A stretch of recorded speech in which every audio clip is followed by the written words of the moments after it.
দাজ্জাল বললে বৃষ্টি নামবে অটোমেটিকলি। দাজ্জাল বললে সাথে সাথে বৃষ্টি বন্ধ হয়ে যাবে। 2 নাম্বার, দাজ্জাল যেই কোনো জায়গা থেকে বললে স্বর্ণ রৌপ্য বের হবে খনির মতো, দাজ্জাল বললে সেটা আবার নিশ্চিহ্ন হয়ে যাবে। 3 নাম্বার, দাজ্জাল যেই কোনো জায়গায় বললে খাল হয়ে পানি বইতে থাকবে, দাজ্জাল বললে পানি শুকাইয়া সমতল হয়ে যাবে। 4 নাম্বার, যেই কোনো ব্যক্তির গরু ছাগল ভেড়া বকরি মারা গেলে, যে যা মারা গেছে দাজ্জাল ডাক দিয়া এগুলোকে তুলিয়া তারে দেখাবে যে এইটাই দেখ, তোর গরুটা নেই, তোর ছাগলটা এটা নেই।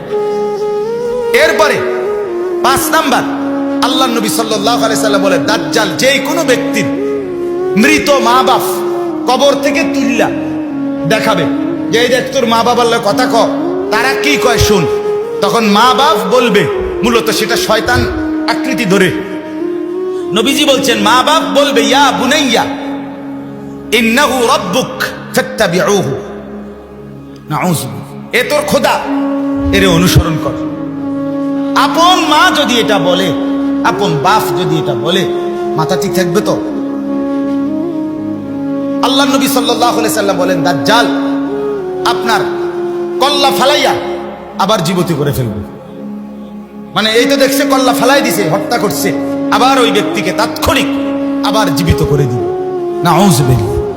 বলেন যেই দেশের মানুষ রাত্র 10:30 বাজে 11টা বাজে শুনছে করোনা ভালো হয়ে যাব আজান দিলে মসজিদে, আর দেরি করছেন আধা ঘন্টার ভিতরে সারা দেশে আজান দিয়ে লাইছে, যাদের ঈমান এত দুর্বল, যে দেশের মানুষ আপনার মাজারের গাছের কাছে, মাজারের মাছের কাছে, কচ্ছপের কাছে, বিভিন্ন রঙের মাছের কাছে নিজের মনের আশা আকাঙ্ক্ষা পূরণের জন্য মান্যত করে, রুটি দেয়, মোমবাতি ধরায়, যেই দেশের মানুষ আপনার গাছের মধ্যে মাজারে লাল কাপড় বাঁধে সন্তান পাওয়ার জন্য, যাদের ঈমান গাছের কাছে চলে যায়, মাছের কাছে ঈমান জায়গা, শুধু যদি শুনে যে গ্রামের ওই কোনায় বাঁশমুড়ার মধ্যে পানি পড়ে, এই পানি যে খায় তার রোগ ভালো, পরের দিন দেখবো বেরিয়েতে বাঁশমুড়া শুদ্ধ আলগি দিয়ে বাইতে যাবে। ঠিক কিনা বলেন?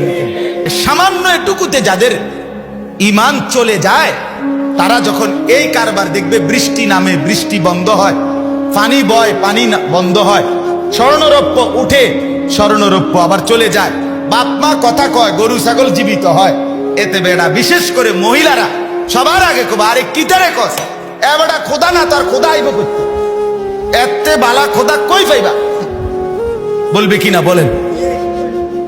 হ্যাঁ, আল্লাহ নবী সাল্লাল্লাহু আলাইহি ওয়াসাল্লাম বলেন আউয়ালু মান ইয়াতবাউহু আন-নিসা, হাদিস, দাজ্জালকে সর্বপ্রথম যারা অনুসরণ করবে তারা নারী, মহিলা। মহিলা ভেলকিবাজি দেখলে মহিলারা আগে দৌড় মারে। যত মাজারে ভণ্ডামি বেশরামি হয়, যেখানে গান বাদ্য অশ্লীলতা বেহায়াপনা যতখানে আপনার হয়, দেখবেন সেখানে নারীর আড্ডা বেশি।